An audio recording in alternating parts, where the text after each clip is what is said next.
welcome. My name is Kayla, Dr. Kayla Clarke, and today I'm going to lead you through a quick 15-minute nervous system reset. So this is a practice that is based in yoga philosophy and also physiology and medicine. So it's a bit of a science meets soul practice. I'll explain some of what we're doing and some of the science behind it, because no doubt a lot of these moves will be familiar to you. But the goal here is for you to leave feeling more centered, grounded, and intentional with your day. So when you're ready, find yourself a comfortable spot. If you have candles, incense, music, anything that helps root you into your physical space, that would be a great time to set that up.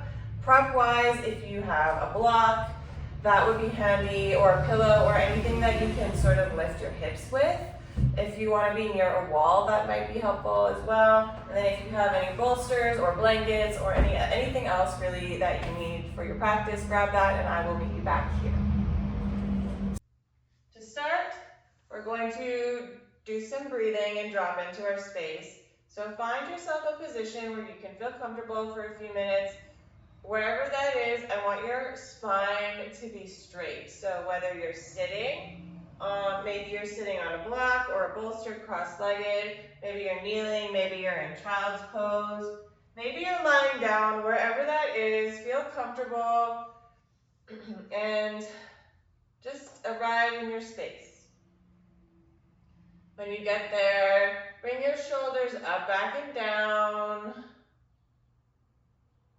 And start to breathe in through your nose and out through your nose.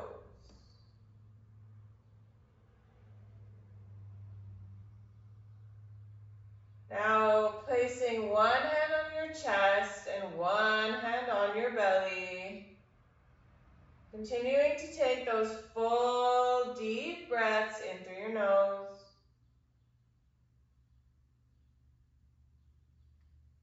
And as you breathe, envision your breath filling up, starting with your belly. Send it all the way down and feel your belly rise underneath your hand as you fill it up with air.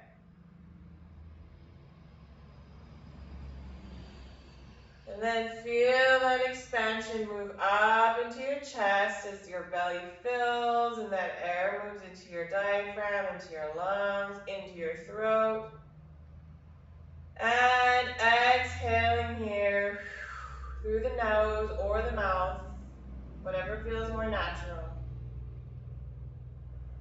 Breathing this way again through the nose, inhaling all of that beautiful air into your belly, feeling it expand under your hand. Now the reason why deep belly breathing is so effective and is employed in pretty much every nervous system practice there is because it is literally the most simple way to talk to our vagus nerve. Our vagus nerve, if you are taking the course by now, you might know, is a cranial nerve that runs from our brains through our upper body, through our chest, our diaphragm, and into our belly, and has innervations that run throughout our whole upper body. It has roles in digestion and in spatial awareness, and very importantly also in the nervous system, mainly running the parasympathetic nervous system. It's a very old primal nerve, and it tells us our physiology, it tells our body basically, are you safe or not? So in our modern day, many of us are living in fight or flight. So when we breathe this way, as you are, inhaling through the nose, feeling your belly expand, the belly expansion is a way of literally tricking your body into feeling safe. You're telling it that you're safe and you're calm, which you are right now. And you're programming that into your vagus nerve, which switches on and turns that parasympathetic nervous system, that rest and digest system on, and that sympathetic, that fight or flight system down. It's creating a feedback loop in your body, and it works. So never underestimate the power of just sitting and taking some deep belly breaths.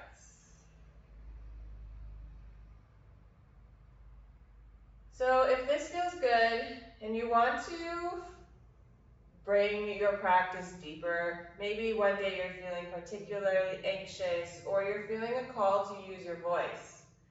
Again, one of the most potent ways to activate that vagus nerve, which runs through your throat coincidentally, is also to use your voice or to hum. So if you're ready, hand on your chest, hand on your belly, and you want to invite a practice of humming, you can inhale, and on your exhale, just hum.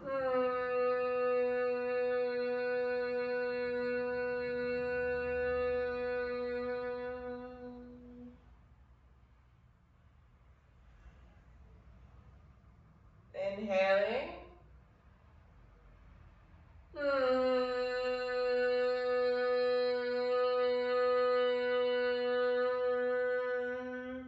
Now in yoga, there's a technique called Brahmari pranayama, which is bee buzzing breath. Essentially using this vibration, this humming, to activate different states of awareness. But right now, what we're using it to do is simply, again, activate that dorsal vagal nerve. So you can place the tip of your tongue to the center of the roof of your mouth if that feels good as you hum. And if at any point this feels too activating, you can stop. And if you are feeling called and you like to chant or sing, there are no rules to this. Singing is also a great way to activate that vagus. I like to use my Shruti box, which helps me chant. But you can use nothing at all. You can use a guitar, grab a guitar, turn on your favorite song, sing along, do whatever you need to do. But using your voice here,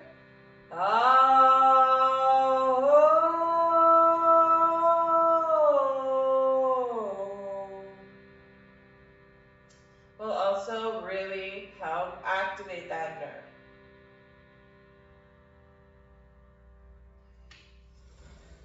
So I've given you now about 3 practices to use breath, humming, and singing to activate that vagus nerve, to turn that on. Hopefully you've been doing that. You can come back to this at any time, but for now we're going to start to move, gently coming into a tabletop position. Toes can be tucked or untucked behind you. Hands anchored into the ground. We're going to start to move our spine. So coming into some cat-cows here. First, gently dropping our pelvis, dropping our belly, and slowly starting to lift our gaze up, up, up, coming into cow pose. And then naturally starting to curve our spine, tuck our pelvis under as we tuck our belly, bring our chin to our chest, arching our back, cat pose. So just moving like that naturally on your inhale and your exhale for a few breaths. Maybe you even want to bring in some hip circles here. Some movement. Maybe you're still singing and jamming to your favorite song. I don't know. There are not really any rules to a practice like this. You don't have to be rigid about it. You have some tools now. You can bring them in however you choose. Activating your spine and moving your spine like this is another way to bring energy in. That's why the ancient yogis, sometimes you'll see in India, will be always moving their spine and they have a little head bob. It's because the belief is that energy, kundalini, runs up the Sushumna Nadi, the central channel, the spine. And moving it will keep the energy moving. Gentle hip circle or gentle neck rolls, gentle shoulder rolls. Even smiling, gentle facial massage. These are also movements that tell that vagus nerve that you're safe. That upper body feeling slowly and juicily. I hope you have a playlist on right now, a song that you can jam to here, just feeling intuitive movement.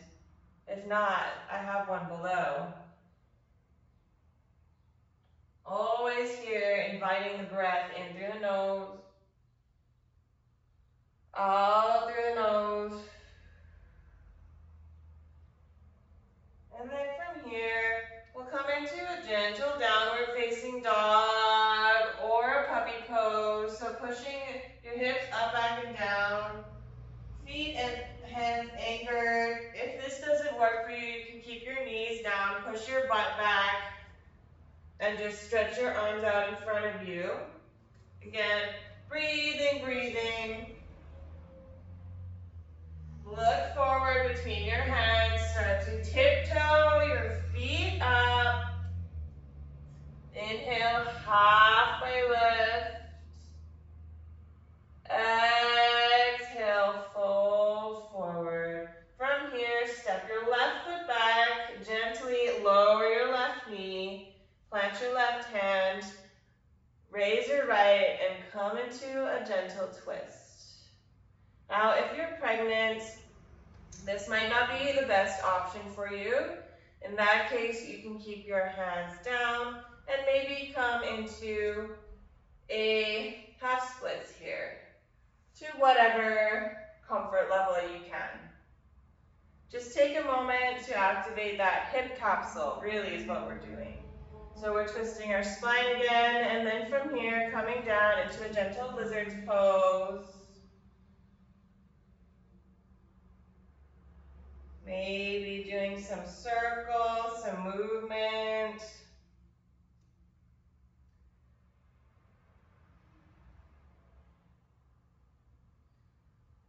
Opening up the hips.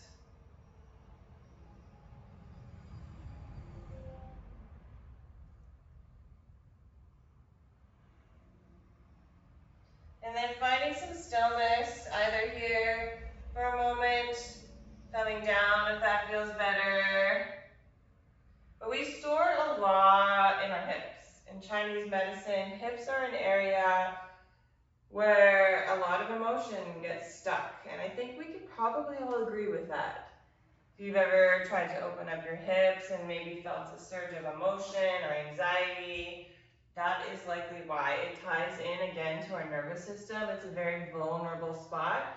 So if you saw, I just switched legs, coming over here to lizard pose on the other side. And then we're going to plant our right hand, twist, and to our left just for a moment. Again, if you're pregnant, just coming into that half splits, wherever you feel comfortable. And then dropping into your lizard. So again, moving here. Feeling what's good, and then coming down onto your elbows if you want some more.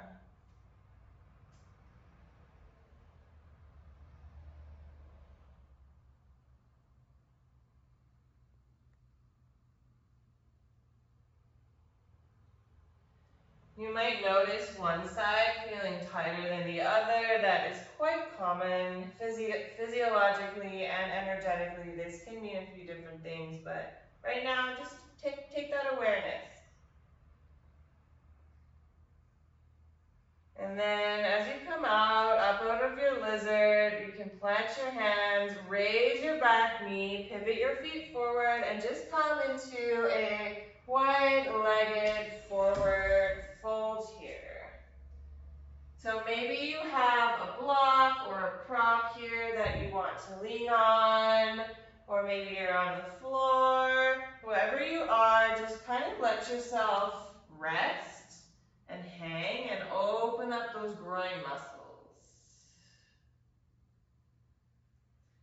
Now this, our groin, is a very sensitive area, of course. So it can feel exposed to even have our legs open like this, to have our muscles be stretched like this. So notice what's coming up, if anything, and just let it be. And the invitation here is if there's any spots that you need to come back to, or if you want to hit pause and hang out in a little longer, please do. Eventually the goal is you won't need this video, you can just take what you've learned in it and make your own practice out of it. Heck, maybe you're still singing and jamming out to your songs, I don't know. And release, coming back, dropping your knees, stepping back, and we'll gently make our way onto our back now.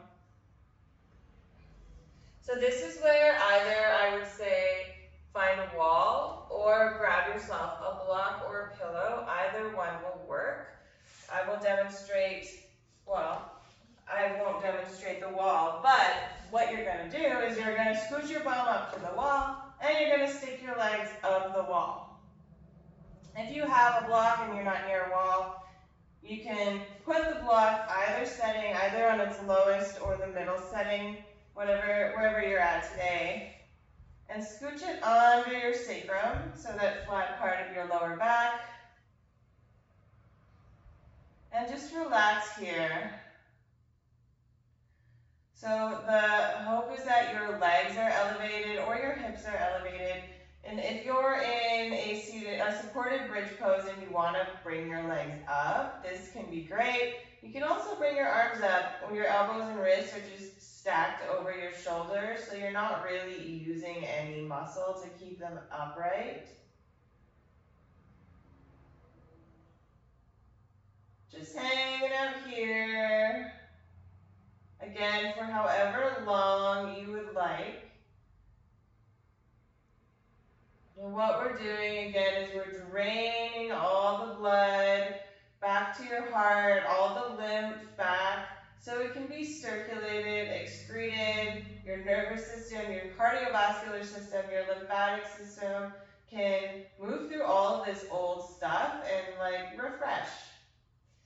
So if you're here, legs up the wall or in a supported bridge, I invite you to just invite some shaking in. So just like with the deep breathing, we're adding layers here. You can get as silly and crazy as you want, or keep it as serious and still as you want. What we're doing again is we're activating and we're shaking the lymph, the cardiovascular, but also the nervous system. So one of the things that the body will do if it is encountering a major shock, like a car accident, or even like a deer running away from a lion in the savannah, it will shake. So again, yeah, if you see a deer and it's narrowly escaped a deer, it will literally, its body will shake. If you meet someone and they have just got hit by a car, they narrowly escaped an accident, sometimes they'll shake, and sometimes it can even look like a seizure. And this is, again, the nervous system is literally responding and trying to shake off that trauma. So let's invite that practice in, just like the deep breathing, which maybe you're still doing. You're shaking. And you can do this upright too. You don't have to be on your back with your legs in the air. You can be standing up, if that feels better. Shaking or dancing. Maybe you're dancing and you're singing. See where I'm going here with this? So nervous system regulation can be sitting and lying and meditating and breathing. It can also be throwing on your favorite song, dancing and singing and being in nature, putting your feet in the grass. I'm inside right now, but I invite you to do this practice outside to even up-level it even more. So hopefully you got some tools out of this. It was kind of a practice, kind of a class, and I hope to see you soon. If you have any questions, please message me. I am taking patients, and I have lots of information for highly sensitive, empowered women. I want us to step into our glory and rule the world.